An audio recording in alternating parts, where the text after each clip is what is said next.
sure you're leaving? Yes. You think this is crazy? I think I want you to come home. Not sure? You've hardly talked to me for 3 days. You're in your own world. If I go back to the city before we've got something that works, I'm dead. Is this working? The tide's gone out, and I'm staring at the wreckage. Without booze, it's a hell of a lot worse. I'm dying for a drink. Bob looks solid, but believe me, he could pick up a drink in a second. This thing's got to be greater than just him and me. I see. Maybe your hope is here, but I am trying to hold on to our life back in New York. I've crossed the line, but I don't know where the hell I'm going. Please, Lois, stay with me. Why should I? From our first summer, we've always made these crossings together. No, we have not. What do you mean? What are you saying? Do you truly want to know? Yes, I'm listening. Somewhere along the way, I found myself alone. Alone and helpless over you. I knew of the terrible losses in your life, and I thought I could make up for them. I have found that I could not. And when you're alone, you have choices. Stay or leave. Resentment or understanding. These choices must be made. I chose to stay, to try and find meaning. And then one day I realized my loneliness had turned to solitude. I may not have the life that I imagined, but I am learning to live the life I have. Noticing things, like when someone else's child smiles up at me. I know what that's like. Do you know what it's like for me? Have you ever really asked? I'm finding my own way out of the whirlwind of you. And I'm not sure even now that you really know what it's like when someone you love night after night, day after day, isn't there. Isn't really there.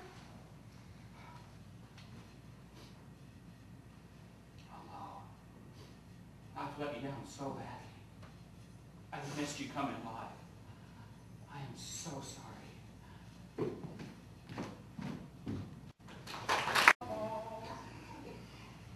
This is the 8th time Billy's been in this hospital in the last 6 months.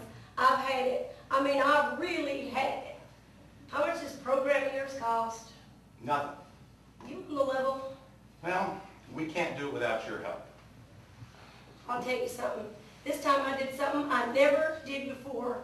I went to our pastor and I told him, you're not reaching him. And I'm going to have to find someone who can. If I have to search all of Akron. And I prayed for that. And then you two showed up. Well, God must have some sense of humor. Yes, ma'am, but we're just trying to keep from taking a drink ourselves. Well, pardon my saying this, but that does sound a bit strange. I mean, I was praying for someone to help him. Bill, you got anything you want to throw in here? I mean, please, ma'am. Please. Okay, I'll tell him you're here. Billy, been talking to a couple men about your drinking.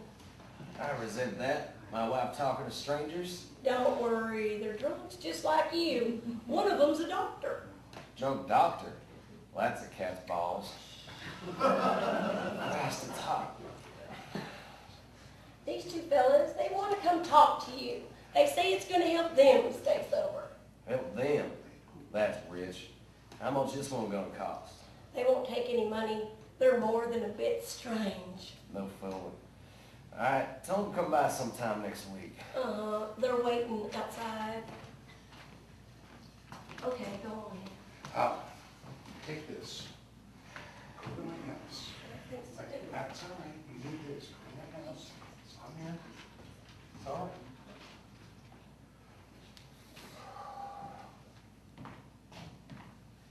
You ready, Bill? Hello, young man. I'm Bob Smith, and my friend here is Bill Wilson. Which one of you's the drunk doctor? That would be me. And my friend here, he's the drug stockbroker. Oh boy. I'm Bill Dotson, they call me Billy. Heard you gave Nurse Hall quite a black eye the other night. So they say. I don't recollect the incident myself. Now, we drunks do terrible things in blackouts, don't we, Bill? Well, yeah. One morning I woke up in a jail cell, not knowing what country I was in. Didn't look like America. I guess Canada. Turned out to be Cuba. Yeah, I know all about that. Not that I've ever been to Cuba. At least I don't think I have. I got hiding bottles from the wife, and then I forget where I put them. Like over door jams. Down the clothes chute. In the coal bin. Ash container of the furnace. Water tank in the toilet. Doghouse. How'd you get to this point, Billy? Think I know? I come from a good farm family. Carlisle County, Kentucky. One day when I was 8, I was helping the hired hands clear out the barn. Started in on some hard cider from a barrel. Passed out, had to be carried into the house. Next day felt like shit. What do? You made a beeline for that barrel in the barn. It was love. Later I joined the United States Army, got paid to drink. Got married. Nice house, nice kids, Akron Law School, Akron City Council. The last few years, that's all gone to hell. Out of hell with it. Bill? Maybe. Good. Young man, we have been given a gift. The gift of sobriety. But it's a strange sort of gift because if we want to keep it, we need to pass it along. Well, nobody's been giving me no gifts lately. Son, you have a disease A disease. called alcoholism. You're shitting me. An incurable disease. Jesus Christ. That's right. Well, how'd I get it? Well, we may well have all been born with it. Will you tell that to my wife? Yeah, I'd be glad to. You see, we think we have a treatment.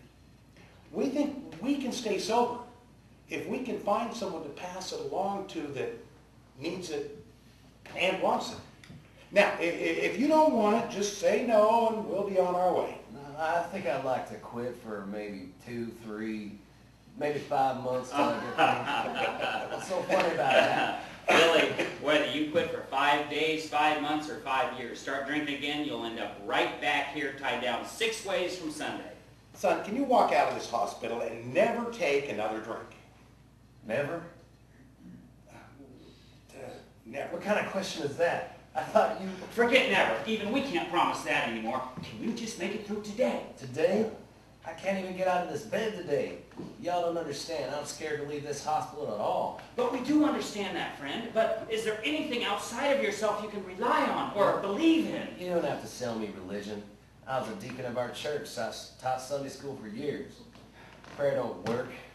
I still believe in God. I reckon God stopped believing in me. Oh, I doubt that, son. You licked this thing. How'd you do it? You see, we've got this thing chiseled down, and at the very heart of it, what we found is this. You have to make us... Bill! He asked me, I'm telling him. You're telling. I know. Yeah. What my friend was about to say was, well, we're no better than you are and no worse. Maybe just a little further along. See, we're just 2 bozos on a bus, willing to make room for a third. We'll try to help you find your way. And that's a promise. Thank you kindly for that. So could you get up and walk out of this hospital, ask for help, and give up on booze entirely? Entirely? And ask for help. Entirely? Well, that's not exactly But what... that's what you said. Well, that was your statement, right? Hold it. Maybe we're putting the cart before... Let's try this again. Can you just ask for help? No. I can't say I do that, no. But just a minute ago... No! Well, I can see you need to think on it a bit. No, I do not need to think on it. Don't waste your time on me. Leave me alone. Okay, let's go, Bill.